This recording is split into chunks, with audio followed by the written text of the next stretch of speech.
the freedom of speech is a freedom, and it, like all freedoms, it comes with responsibilities. The fact that you're free to say certain things, say about the Prophet Muhammad or whatever it might be, doesn't mean that you should necessarily say them. I think that people should be free to say the things that Charlie Hebdo said, but I think Charlie Hebdo shouldn't have said them because I think it was just, there was no point in doing so, and it achieved absolutely nothing of any use. But they're two different things. One is believing that people should be free to say things. The other, once you are free, knowing how to use that freedom. They're distinct. But what does happen a lot is that people will use claims of being offended or insulted as reasons for shutting down freedom of speech, and that's completely illegitimate.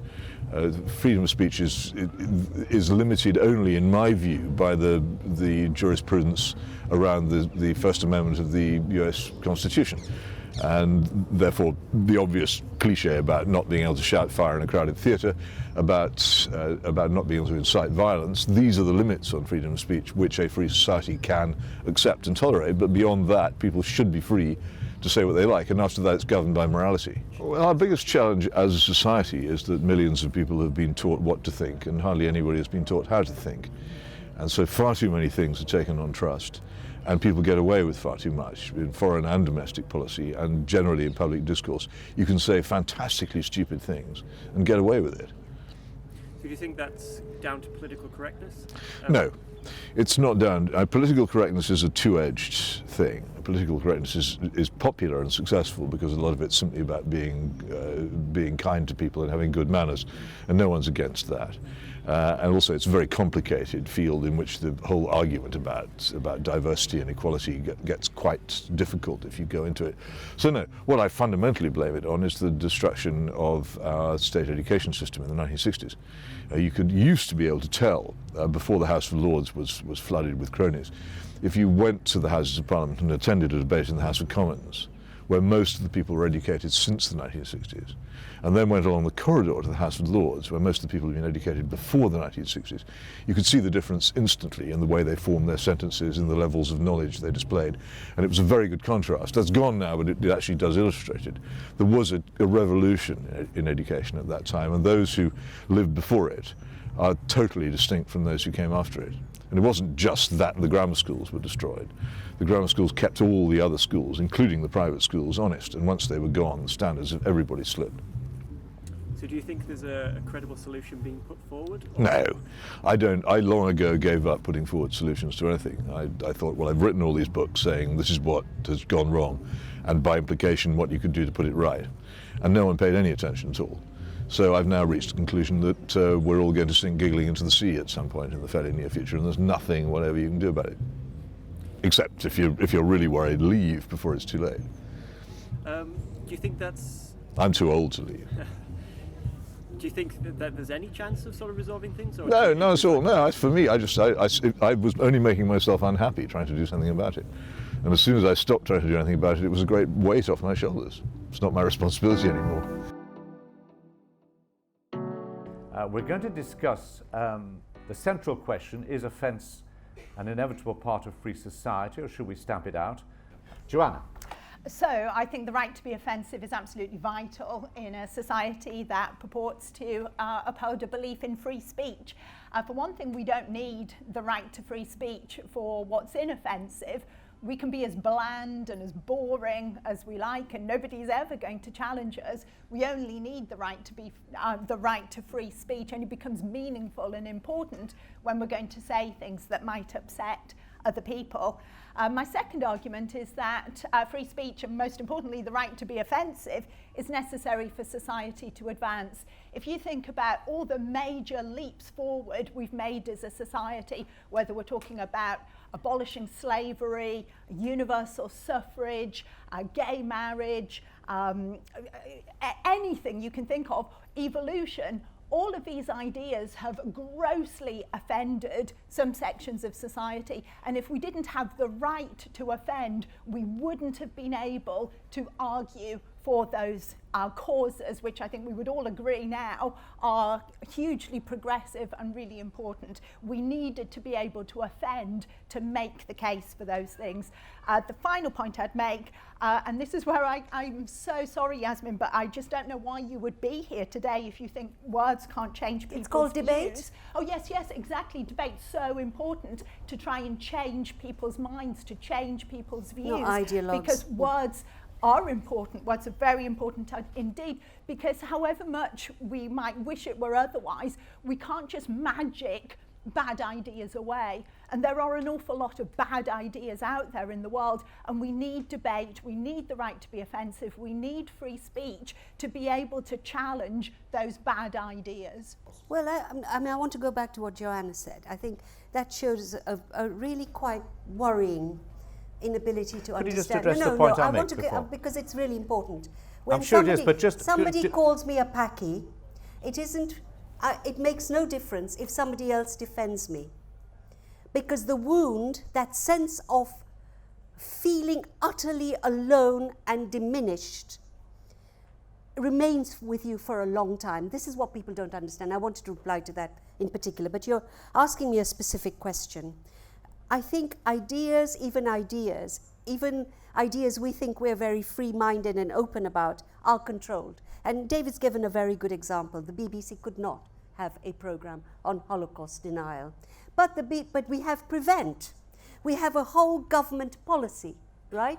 Which is saying you cannot have ideas of Islamic extremism brought to university to be discussed. This is part of the regulation. I'm a professor at Middlesex. We are told to look out for such debates.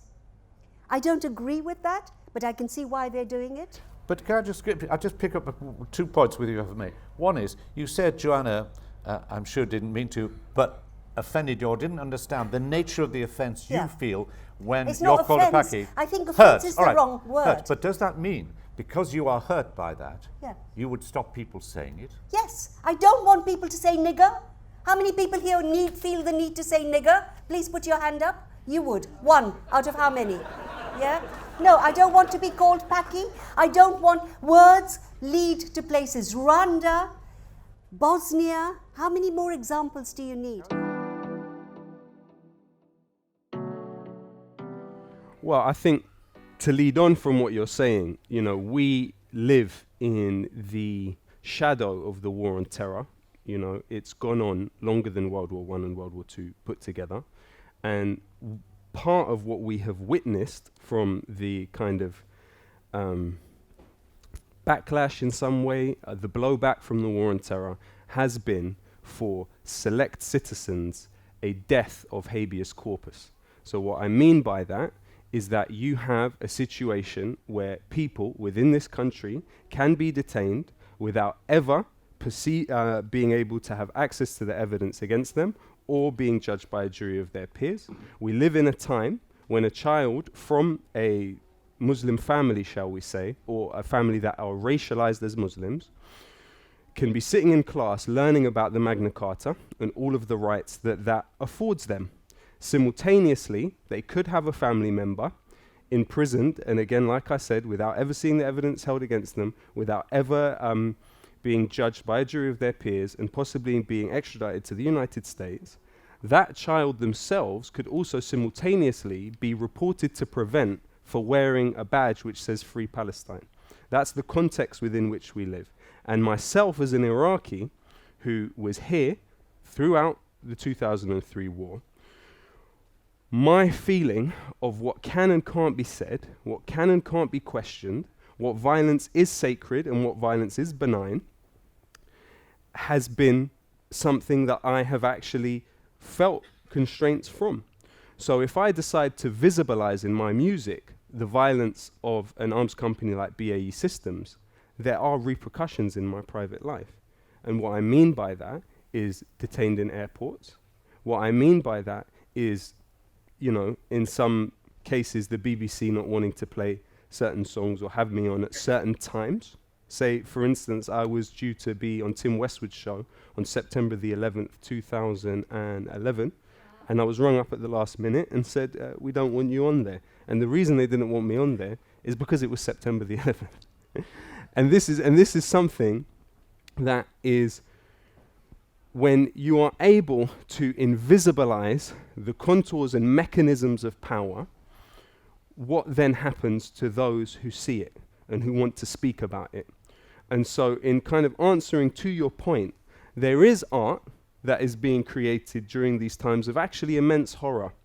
And there are people that see that horror. There are people that try and speak about it, try and deal with it, try and find a way to heal through art during these times. But I think those people really are on the front line of those that are being silenced. I feel like you're saying that art might come from an experience of discontent or deprivation, but it's also an eloquent response to it, but also you might suffer the repercussions of it. But also the examples we have of people that have done that is actually a testament to the human spirit that has existed. You know, for instance, there's an amazing book by Viktor Frankl, who survived the Holocaust, and what he said to himself is that I constantly would picture myself surviving this terrible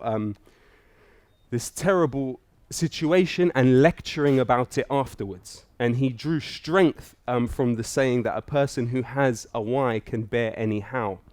And the point is that I think that art strengthens and consolidates the spirit in that way.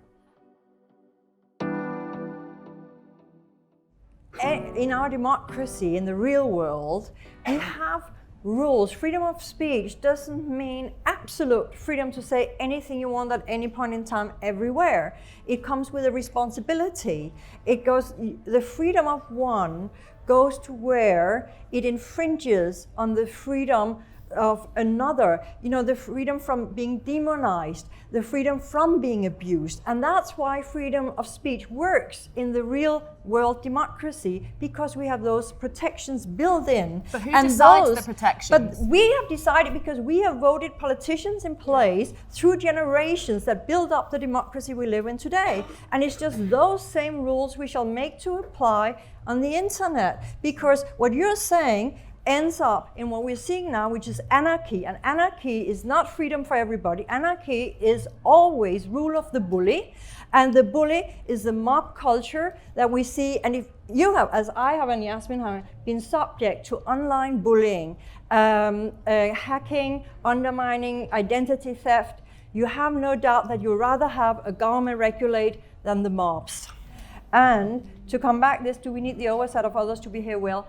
Yes, unless we have a very strong internal human compass. If we really can distinguish right and wrong ourselves, we don't need others to keep an eye on. But most of us who have lived more or less monoculturally, and without, even within a country, but in a certain village type or a community where there are rights and wrongs, we don't even know, we don't have a personal compass that if we are on our own in a total different culture, we wouldn't even know what is right or wrong. But if we have been challenged, then we develop that human compass. If you're put in another culture where you actually maybe killing is allowed, but you say, no, I don't like to kill, that shows that you have your own personal human compass, regardless of your surroundings. If we have that, there would not be a problem with the internet. The problem is that we don't have around the world cultures where we develop that, and I also don't think it's realistic to have this within a reasonable time frame. Therefore, we do need oversight. For more debates, talks and interviews, subscribe today to the Institute of Art and Ideas at IAI TV.